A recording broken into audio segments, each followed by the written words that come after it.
The funeral director adjusted my father's tie one last time before closing the casket. I stood there in my simple black dress, watching them prepare to take him to his final rest. My phone buzzed in my purse. I'd forgotten to silence it.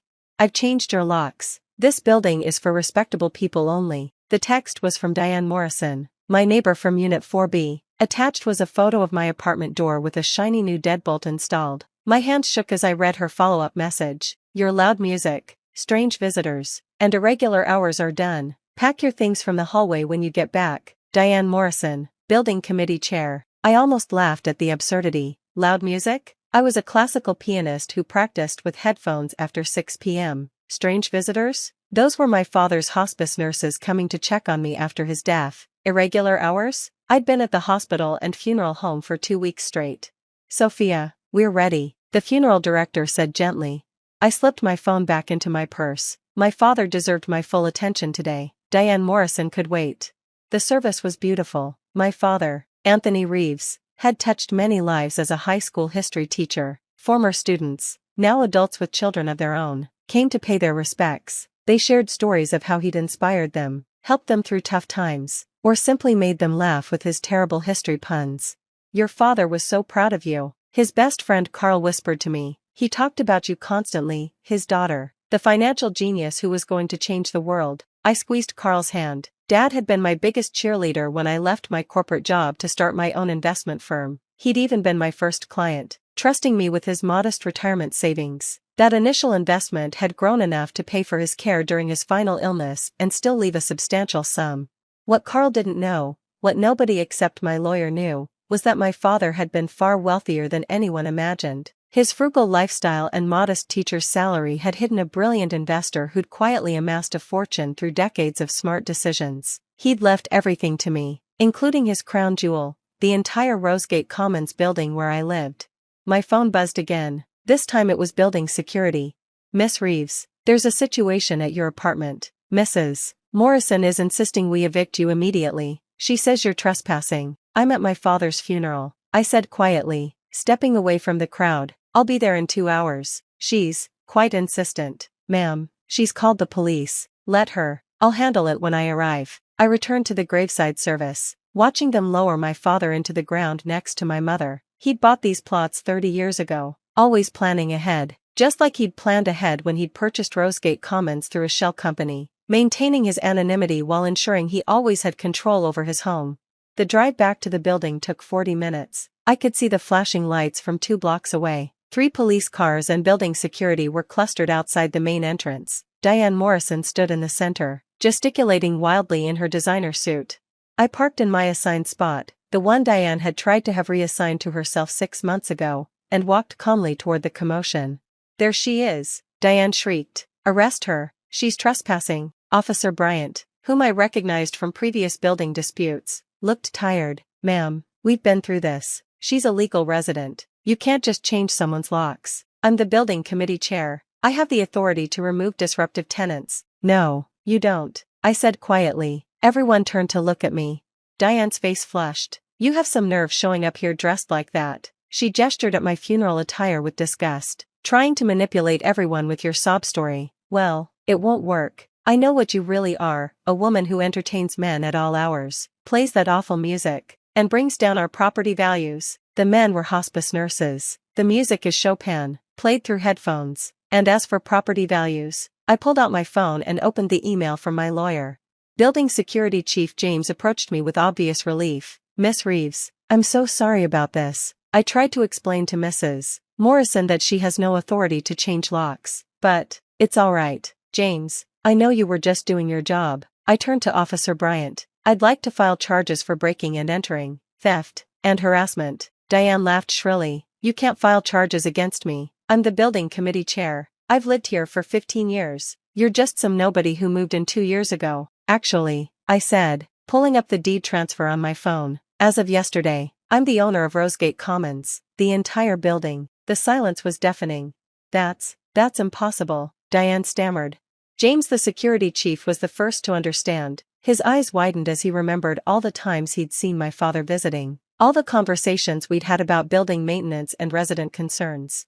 "Mr. Reeves was your father," he said softly. "Anthony Reeves. He owned the building through AVR Enterprises. I nodded. He passed away 2 weeks ago. The building transferred to me upon his death. No, Diane whispered. No, the owner is some foreign investor. Everyone knows that. Everyone was wrong. I said, my father bought this building 35 years ago. He lived in Unit 6A for 10 years before moving to the suburbs to be closer to the school where he taught. He kept his ownership private to avoid conflicts of interest with residents. Officer Bryant was checking something on his tablet. It's all here. Public records show the deed transfer from AVR Enterprises to Sophia Marie Reeves, filed yesterday. He looked at Diane with poorly concealed satisfaction. Ma'am, you broke into your landlord's apartment. Diane's face went from red to white to green in the span of seconds. I didn't know. You didn't care to know. I corrected. For 2 years. You've harassed me. You've filed false complaints about noise when I practice piano with headphones. You've called security when my father's nurses came to check on me. You've tried to have my parking space reassigned, my storage unit relocated, and my mail held. And today, while I was burying my father, you broke into my home. The building committee voted. Diane protested weakly. Show me the minutes. I said. Show me the vote where the building committee decided to break into my apartment. Her silence was answer enough. There was no vote. James confirmed. Mrs. Morrison acted alone. She came to me this morning with locksmith receipts and demanded I update our key records. I refused and told her it was illegal. That's when she said she'd handle it herself. I turned to the gathering crowd of residents who'd come out to watch the drama. Many of them had been victims of Diane's arbitrary rules and power trips over the years. As the new owner of Rosegate Commons, my first official act is to dissolve the current building committee. We'll hold new elections next month, with proper bylaws and limitations on authority. A cheer went up from several residents. Mrs. Chen from 3C actually applauded. Diane looked around wildly for support but found none. Even her usual allies, the Pembertons from 4A, were avoiding eye contact.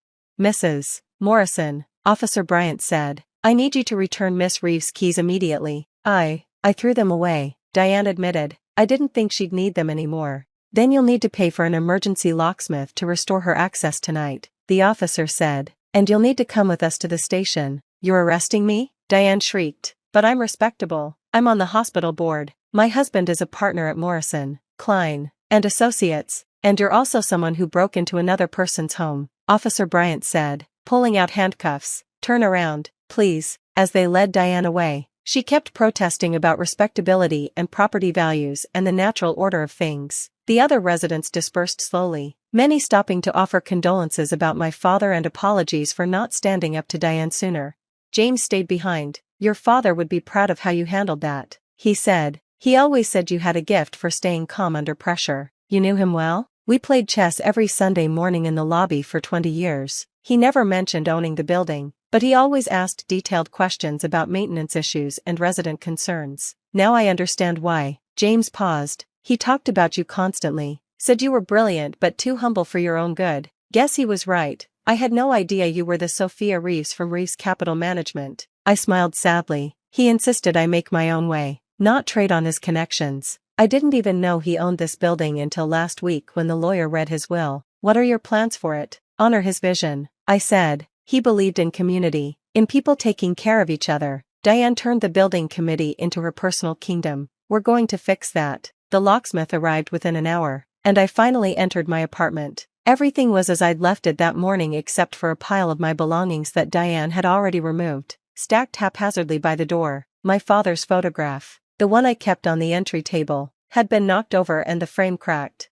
I picked it up carefully, looking at his smiling face. Well, Dad, I think I handled that with the grace and dignity you always preached, though I'm not sure having someone arrested counts as graceful. My phone rang. It was my lawyer.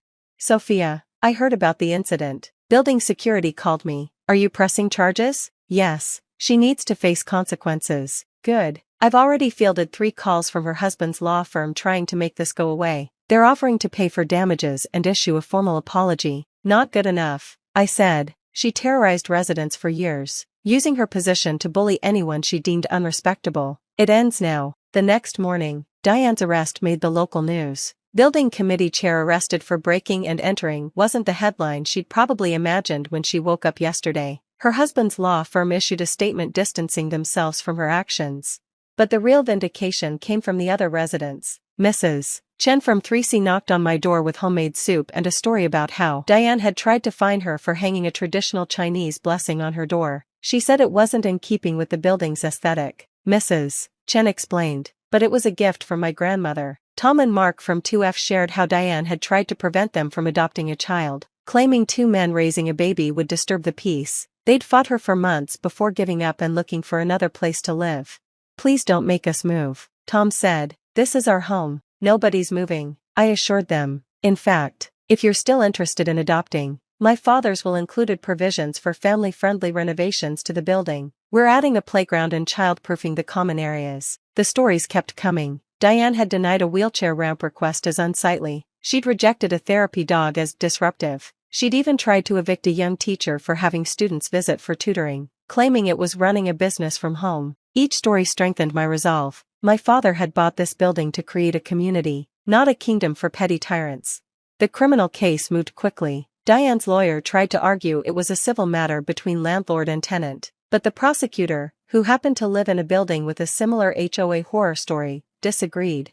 Mrs. Morrison used her perceived authority to commit breaking and entering. The prosecutor argued she destroyed property, attempted theft, and showed premeditation by arranging the locksmith in advance. The fact that she chose to do this while Miss Reeves attended her father's funeral shows particular cruelty. Diane pleaded no contest to misdemeanor breaking and entering. She was sentenced to probation, community service, and ordered to pay restitution. The judge also issued a restraining order preventing her from holding any position of authority in any residential building for 5 years.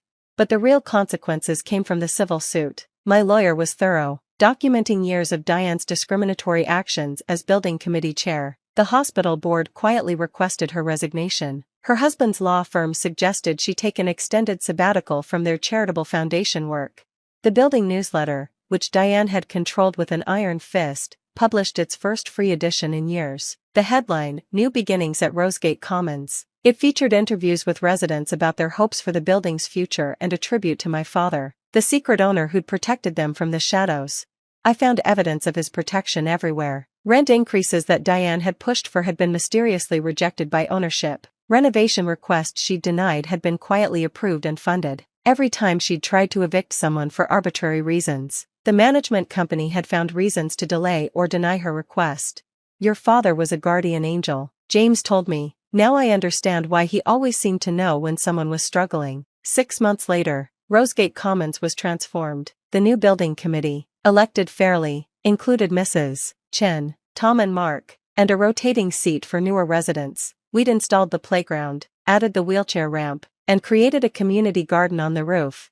Diane's unit went on the market after her divorce was finalized. Her husband, mortified by the scandal and furious about the impact on his firm's reputation, had left her for a younger associate who actually was everything Diane had accused me of being. The irony wasn't lost on anyone.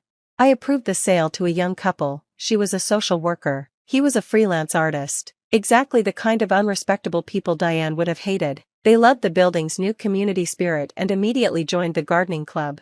On the first anniversary of my father's death, we held a memorial in the lobby. Residents shared stories of his kindness, how he'd secretly paid for groceries when someone was struggling, how he'd arranged job interviews for unemployed residents through his teaching connections, how he'd made everyone feel welcome regardless of their background. He never wanted credit, Mrs. Chen said, just wanted to help. I stood before his portrait, which now hung in the lobby with a plaque, Anthony Reeves, teacher, neighbor, friend, a man who believed in community. My phone buzzed with a text from an unknown number. I almost ignored it, then recognized the area code. It was from the state where Diane had relocated. "I heard about the memorial. I'm sorry for everything. Your father was a good man, and you're a worthy successor. I was wrong about what makes someone respectable. DM. I didn't respond. Some bridges, once burned, don't need rebuilding, but I hoped she'd learned something from the experience. That evening, I sat in my apartment, the same one Diane had tried to take from me, playing Chopin on my piano. No headphones this time. The music drifted through the building, and nobody complained. In fact, Mrs. Chen opened her door to listen better, and Tom and Mark brought their newly adopted daughter to sit in the hallway and hear the nocturne. This was what my father had envisioned, not a building of respectable people, but a community of good people, people who supported each other, who celebrated differences, who understood that true respectability came from how you treated others, not from your job title or bank account. As the last notes faded, I heard applause from the hallway. My neighbors had gathered, drawn by the music Diane had called awful. They smiled and waved before returning to their homes, leaving me alone with my thoughts and my father's photograph. "I think I'm doing okay, Dad," I whispered. "The building is what you always wanted it to be, a real home for everyone." And somewhere in the distance, I could swear I heard his voice on the wind, "That's my girl. Always knew you'd change the world." I closed the piano and prepared for bed, secure in my home, surrounded by my community, carrying forward my father's legacy of quiet kindness and fierce protection of those who needed it most. The locks on my door were new, but they opened to the same truth they always had. Home isn't about who has the fanciest apartment or the most prestigious title. It's about belonging, acceptance, and the courage to stand up for what's right. Even if you have to do it in your funeral dress while your father's grave is still fresh, sometimes, that's when it matters most.